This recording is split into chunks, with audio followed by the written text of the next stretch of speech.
இந்த பக்கவாதம் வந்துட்டால் மட்டும் ஒருத்தன் மனதளவாகவும் உடம்பளவாகவும் அவனை வந்து முடக்கி வச்சிரும். மெயினாக வந்து பிபி இருக்கிறவங்களுக்கும் இந்த குழாய் வந்து அடைப்பு ஏற்படுறவங்களுக்கு தான் இந்த பக்கவாதம் வந்து நமக்கு ஏற்படுது. சித்த மருத்துவத்தில் இதுக்கும் உள் மருந்தாகவும் வெளி மருந்தாகவும் நம்ம ட்ரீட்மெண்ட் கொடுக்கும்போது முடங்கி போய் செயல்பட முடியாது இருந்தவங்க அவங்க வேலையை அவங்களே பார்த்து அவங்களுக்கு தேவையானதை அவங்க பார்த்துக்க முடியும். அந்த அளவுக்கு சிறப்பான மருத்துவம் இந்த சித்த மருத்துவத்தில் இருக்குது.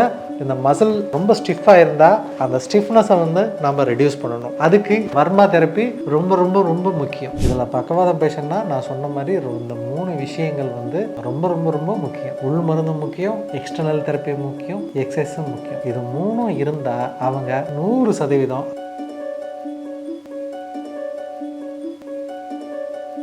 ஹெல்த் கேஃபே நேயர்களுக்கு வணக்கம்.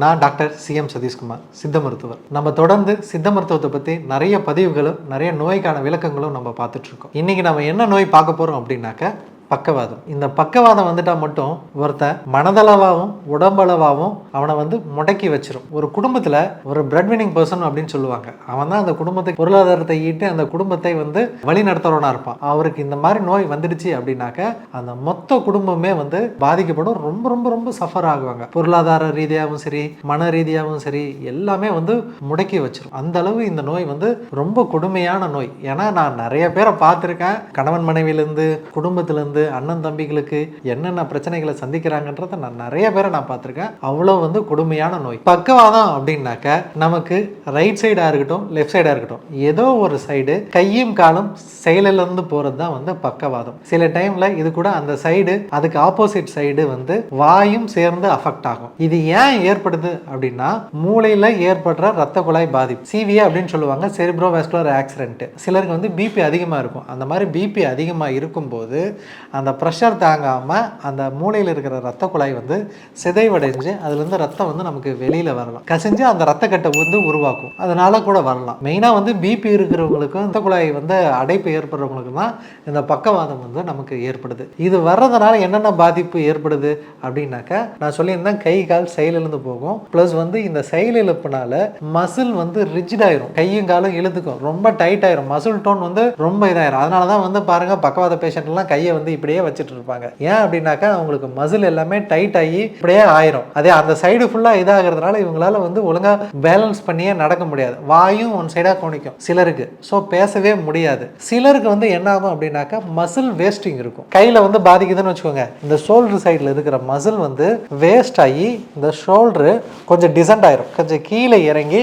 இந்த கேப் வந்து நமக்கு கை விரலை வச்சு தொட்டு பார்த்தா வந்து நல்லாவே தெரியும். ஒரு சின்ன கேப் வந்து இந்த ஷோல்டர்ல இருந்து வந்து இதாயிருக்கும். இந்த மாதிரி மசில் வேஸ்டிங் இருக்கும். அதனால தான் வந்து பேஷண்டால முழுசாக வந்து கையை தூக்க முடியாது. அதே மாதிரி தான் கால்களும் சிலருக்கு வந்து ரொம்ப மசில் ஸ்டிஃப் ஆகி இழுத்துக்கும். சிலருக்கு வந்து மசில் வேஸ்ட் ஆகி பலம் இல்லாமல் கால் வந்து பின் பக்கமாக மடங்கி நடப்பாங்க. அந்த முட்டி என்னாகும் அப்படின்னாக்க இப்படி நடக்கும்போது பின்னாடி பக்கமாக அவங்களுக்கு வந்து மடியும். ஸோ இது எல்லாமே பக்கவாதத்தோட பாதிப்புகள் தான். சித்த மருத்துவத்தில் இதுக்கும் உள் மருந்தாகவும் வெளி மருந்தாகவும் நம்ம ட்ரீட்மெண்ட் கொடுக்கும்போது முடங்கி போய் செயல்பட முடியாது இருந்தவங்க அவங்க வேலையை அவங்களே பார்த்து அவங்களுக்கு தேவையானதை அவங்க பார்த்துக்க முடியும். அந்த அளவுக்கு சிறப்பான மருத்துவம் இந்த சித்த மருத்துவத்தில் இருக்குது. இதுக்கு என்ன சார், எப்படி சார் ட்ரீட்மெண்ட் கொடுப்பீங்க அப்படின்னு கேட்குறீங்களா? சித்த மருத்துவத்தில் நான் தான் சொல்கிறேன்ல, இப்போது இவங்களுக்கு என்னென்ன கம்ப்ளைண்ட்னால வந்தது, மூளையில் ஏற்படுற ரத்த குழாய் அடைப்பு, அதனால் ஏற்படுற மசில் ரிஜிடிட்டி, ப்ளஸ் வந்து சிலருக்கு வந்து ஏற்படுற மசில் வேஸ்டிங்கு, இந்த மாதிரி நிறைய சிம்டம்ஸ் வந்து நான் சொன்னேன். இந்த மசில் ரொம்ப ஸ்டிஃபாக இருந்தால் அந்த ஸ்டிஃப்னஸை வந்து நம்ம ரெடியூஸ் பண்ணணும். அதுக்கு வர்மா தெரப்பி ரொம்ப ரொம்ப ரொம்ப முக்கியம். வர்ம மருத்துவத்தில் என்ன பண்ணுவாங்க அப்படின்னாக்கா அந்த நரம்புகளை வந்து மசாஜாவோ இல்லை அந்த நரம்புகளை வந்து தூண்டும் போது நமக்கு அந்த ஸ்டிஃப்னஸ் வந்து அந்த மசில் நல்லா ஸ்பேசம் ஆயிருக்கு இல்லைங்களா, அந்த ரிஜிடிட்டி வந்து கம்மியாகும். அப்போது அந்த மசில் கொஞ்சம் ரிலாக்ஸ் ஆகிறதுனால அந்த ஃபங்க்ஷன்ஸ் வந்து கொஞ்சம் கொஞ்சமாக வரும். சிலருக்கு மசில் வேஸ்டிங் ஆகிருக்குன்னு நான் சொன்னேன். அந்த வேஸ்டிங் ஆன மசிலை கட்டி வச்சு அதுக்கான உள் மருந்துகள் வந்து நம்ம கொடுக்கும்போது அந்த கைக்கு வந்து தேவை தேவையான பலம் கிடைக்கும் போது அவர்களால் வந்து நல்லா கை தூக்கி அவர்கள் வேலையை வந்து அவங்களால செய்ய முடியுது. ப்ளஸ் இதே மாதிரி தான் கால்களில். இப்போ அந்த கால்களில் வந்து ஏற்படுற பாதிப்புகளுக்கு அந்த கால்கள் வந்து நல்லா ஸ்ட்ரென்த் ஆகிற மாதிரியும் அந்த நரம்புகள் வந்து வன்மை அடைகிற மாதிரி உள்ள மருந்துகளை வந்து நம்ம உள்ள கொடுத்துட்டு ப்ராப்பராக எக்ஸ்டர்னல் தெரப்பி கொடுக்கும்போது ப்ளஸ் வந்து அவங்களுக்கு வந்து ரெகுலராக ப்ராக்டிஸ் கொடுக்கணும். இப்போ தேவை அவங்களுக்கு நடக்கிறதுக்கு மறுபடியும் அவங்களுக்கு, ஏன்னா பக்கவாதம் வந்துட்டு நிறைய பேஷண்ட்டாக நான் பார்த்துருக்கேன்,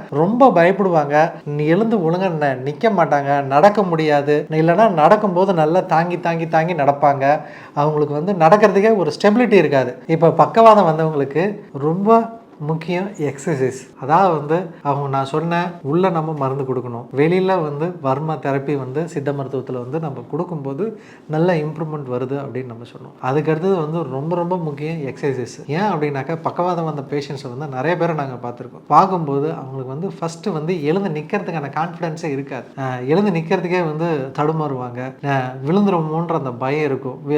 ப்ளஸ் வந்து அவங்களுக்கு அந்த ஸ்டெபிலிட்டி வந்து மெயின்டைன் பண்ணுறதுக்கான ஃபஸ்ட்டு வந்து அவங்களுக்கு ப்ராப்பராக நம்ம எக்ஸசைஸ் வந்து உட்காந்து எழுந்து நடக்கிறது, எக்ஸசைஸ் நம்ம ரெகுலராக கொடுக்கும்போது அவங்களுக்கு சூப்பரான இம்ப்ரூவ்மெண்ட் வந்து கிடைக்குது. பக்கவாதத்துக்கு சித்த மருத்துவத்தில் உள் மருந்துகளை நிறைய மருந்துகள் வந்து இருக்குது. அந்த இரத்த கட்டுகள் வந்து கரையிறதுக்கு, வேசோ டைலேட் பண்ணுறதுக்கு வெடிப்பு சார்ந்த மருந்துகள் வந்து நமக்கு கொடுப்பாங்க. ப்ளஸ் வந்து நரம்புகளை வன்மைப்படுத்துறதுக்கு பூர்ணாதி லேகியம் மாதிரி உள்ளது வந்து கொடுப்பாங்க.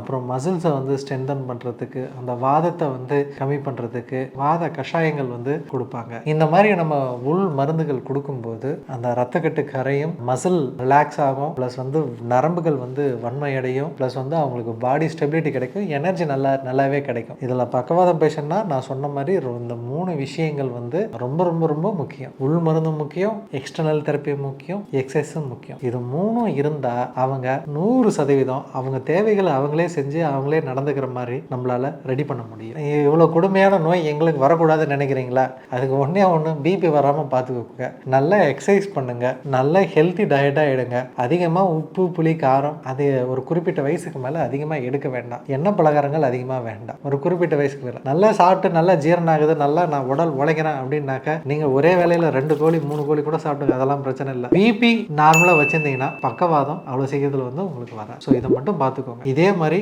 நல்ல சித்த மருத்துவ பதிவோட நான் உங்களை மீண்டும் சந்திக்கிறேன். இந்த வீடியோ உங்களுக்கு பிடிச்சிருந்தா லைக் பண்ணுங்க, ஷேர் பண்ணுங்க, கமெண்ட் பண்ணுங்க. மறக்காம ஹெல்த் கஃபே தமிழ் சேனலை சப்ஸ்கிரைப் பண்ணிட்டு பெல் பட்டனை கிளிக் பண்ணிடுங்க.